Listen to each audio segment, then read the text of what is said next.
جو قرآن پڑھے حضور فرماتے ہیں وہ بہتر ہے، اور ہمارا ذہن کیا ہے، ہم کہتے ہیں وہ مال کے اعتبار سے ہے تو وہ بہتر ہے، وہ مال کے اعتبار سے بہتر ہے۔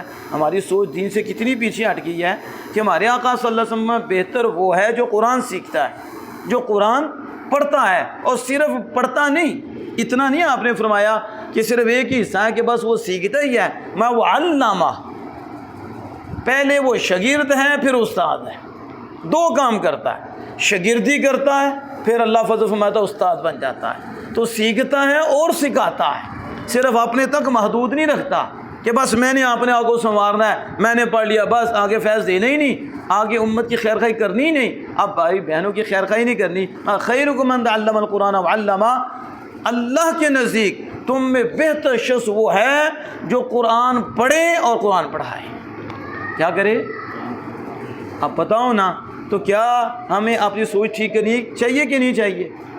ادھر نہ دیکھا کرو بلکہ اللہ کی طرف توجہ کیا کرو، اللہ جو دے گا اس میں سکون ہوگا، اس میں راحت ہوگی، اپنے سے دور نہیں کرے گا، ٹھیک ہے؟ اور اس کے ساتھ ساتھ مال آتا جائے، جو قرآن پڑھ لیا اس کے ساتھ آپ کو روشنی مل گئی، پھر جو مال بھی آئے گا خیر سے آئے گا، خیر کی جگہوں میں خرچ کرے گا، پھر ہزاروں ہوں، لاکھوں ہوں، کروڑوں ہوں، اربوں ہوں، وہ سارے کے سارے مال خیر بن جاتے ہیں، کیونکہ اس کے لیے کسوٹی آ گئی ہمارے پاس کہ ہم نے کس طرح استعمال کرنا ہے، دل میں نہیں لانا، اس کی محبت دل میں نہیں ڈالنی، بلکہ اللہ کے بندوں پہ خرچ کرنا ہے، رشتہ داروں پہ خرچ کرنا ہے، مدارس اور دوسرے دیگر جگہوں پہ جو جہاں فلاحی کام ہو رہے ہیں اللہ کی رضا کے لیے خرچ کرنا، تو اس پہ رب راضی ہوتا ہے۔ تو یہ چند باتیں میں نے قرآن پاک کے حوالے سے اور اپنی اصلاح کے حوالے سے کی ہیں کہ بعض بچے جو ہے نا وہ دل برداشتہ بھی ہو جاتے ہیں، بچے جو ہوئے تو پھر ان کی تربیت بھی کرنی پڑتی ہے، تو انہیں بتاتے ہیں۔ ایک بات کر کے میں اعلیٰ حضرت امام اہل سنت، کیونکہ آپ کا مہینہ بھی ہے اور اسی مہینے میں آپ 25 صفر المظفر میں اس دنیا سے رحلت فرما کے، تو آپ نے لکھا ہے استاد کے حقوق میں کہ استاد کا کتنا حق ہے۔ یہ یاد رکھیں کہ استاد کا حق والدین سے زیادہ ہے۔ کس سے زیادہ ہے؟ ابھی والدین کا کتنا حق ہے، لیکن اعلیٰ حضرت فرماتے ہیں والدین جسم کی تربیت کرتے ہیں اور استاد روح کی تربیت کرتے ہیں۔ والدین ابو الجسم ہے، جسم کے باپ ہیں، اور استاد ابو الروح، استاد روح کا باپ ہے، تو اصل تو روح کی تربیت ہے، تو وہ بھی بڑی تربیت ہے، جسم کی تربیت۔ والدین ذریعہ بنے ہیں، بڑا مقام ہے والدین کا، لیکن اعلیٰ سمجھتے ہیں کہ استاد کا مقام والدین سے بھی زیادہ ہے، وہ روح کی مربی ہیں، روح کی تربیت کرتے ہیں۔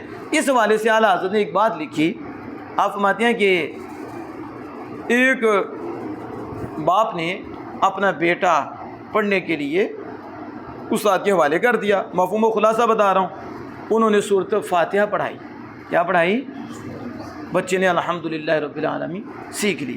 جب انہوں نے سیکھی تو استاد صاحب نے کتنے دینار تھے، 1000، وہ دینار جو تھے وہ دیے، جب بیٹے نے دیے تو استاد صاحب نے کہا تم نے اتنا کیا پڑھ لیا ہے کہ اتنا زیادہ دے دیا؟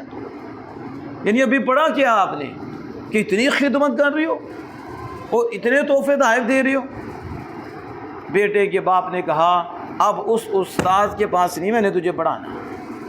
کیوں؟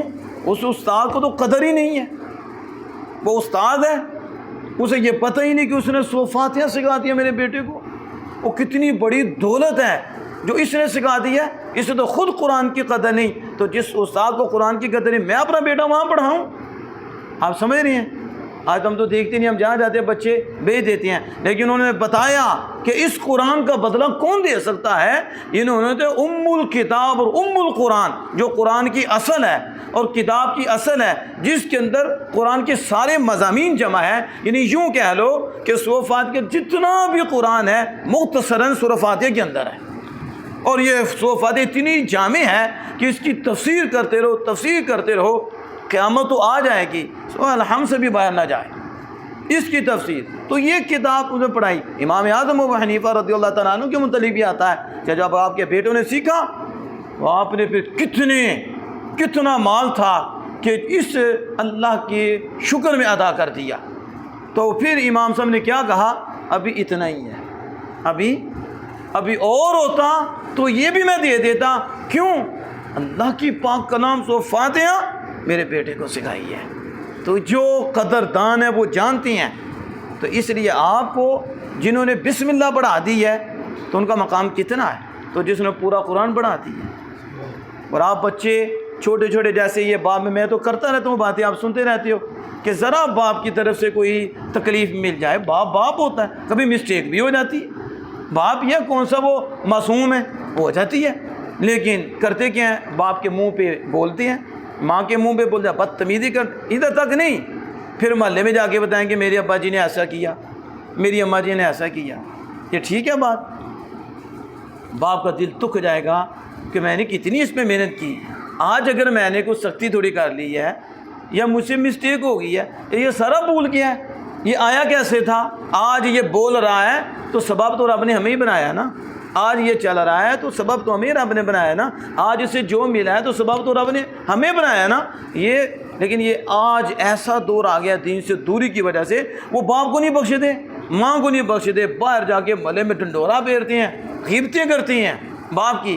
اسی طرح استاد جس نے پورا قرآن پڑھا دیا یا بسم اللہ پڑھا دی, سورۃ فاتحہ پڑھا دی, کتنا بڑا احسان ہے استاد کا, کتنی محنت کی. اگر استاد سے بھی کوئی کمی ہو جاتی ہے نا, یہ بھی نہیں بخشتے. بات تو گھر والے بھی نہیں بخشتے, گانیوں پہ آ جاتے ہیں, پتہ نہیں کیا کچھ کرتے ہیں, تو انہیں بھی کوئی پتہ نہیں. پھر ایسے ماں باپ کو بھی بچے گانیاں پہ دیتے ہیں جنہیں کسی کی قدر نہیں ہوتی. اس لیے یاد رکھو, ماں باپ کا احسان ہمیشہ رہے گا, یہ نہیں آپ اتار سکتے, ہمیشہ رہے گا. اور ایک استاد کا احسان, کس کا احسان؟ استاد. بڑے سے کبھی غلطی بھی ہو جائے نا تو نظر انداز کرتے ہیں کہ ان کے بڑے احسان ہیں ہمارے اوپر. اگر ایک ہو گیا تو کوئی بات نہیں, کب کا ہم پہ کرم فرمانے ہیں, آج ہم ان کی دعاؤں سے, ان کی مہربانیوں سے یہاں ہیں. اسی طرح اساتذہ جہاں بھی ہوں, باپ جہاں بھی ہو, آپ کا کام ہے بیٹھے ہو کھڑے ہو جاؤ, ہمارے ابا جی آ گئے.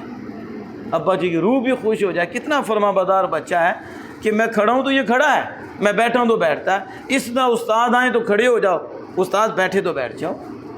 یہ اگر آپ انداز اختیار کریں گے تو بڑی جلدی نور ملے گا. کبھی بھی استاد کے متعلق غیبت نہیں کرنی, ماں ویسے تو کرنی ہی نہیں, بالخصوص ماں باپ کے متعلق, اپنے رہنما کے متعلق, اساتذہ کے متعلق اچھا ہی گمان کرنا ہے. ہم چھوٹے ذہن ہیں, ہمارے ابا جی کا بھی ذہن بڑا ہے, اماں جی کا بھی بڑا ہے, ہمارے اساتذہ کا بھی بڑا ہے, وہ ہمارے لیے بہتر سوچتے ہیں. لیکن ابھی ہم بچے, ہمیں پتہ ہی نہیں, ہم سمجھتے ہیں کہ وہ ہمارے دشمن ہیں, پابندیاں لگاتے ہیں, ادھر نہیں جانا, ادھر نہیں جانا, یہ نہیں کرنا, یہ نہیں کرنا. تو یہ آپ کے ذہن چھوٹے ہیں, آپ کو پتہ ہی نہیں کہ یہ شفیق لوگ ہیں, آپ کو روکتے ٹوکتے ہیں. نہ بھی روکے ٹوکیں گے تو جانور کی طرح کبھی ادھر جاؤ گے, کبھی ادھر جاؤ گے, مار کھاؤ گے, ذلت, یہ سارا کچھ ہوگا. لیکن جب تھوڑا سا بچہ بڑا ہوتا ہے نا, پھر وہ سمجھتا ہے کہ واقعی ہی باپ کی وہ شفقتیں تھیں جس کی وجہ سے آج میں اس مقام پہ آ گیا ہوں, اور اساتذہ کی بھی شفقتیں تھیں, آج میں اس مقام. اس وقت وہ دعائیں دیتے, اس وقت بال بات دعائیں دیتے. تو لیکن جب وہ ایک مقام پہ پہنچتے ہیں نا, ہاتھ اٹھا کے کہتے ہیں مالک ان استاد صاحب پہ جنہوں نے اس وقت روکا ٹوکا, ہم پہ پابندیاں لگائیں, آج اس مقام پہ ہیں, ان پہ مہربانی فرما, ان پہ فضل فرما.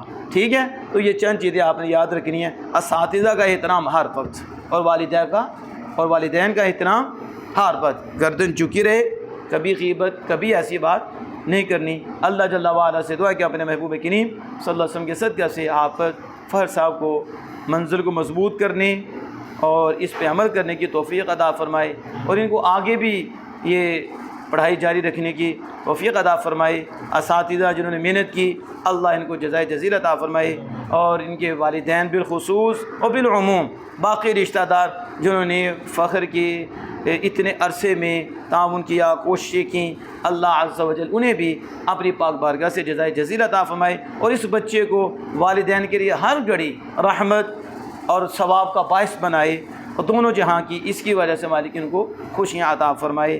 واخر دعوانا الحمدللہ رب العالمین.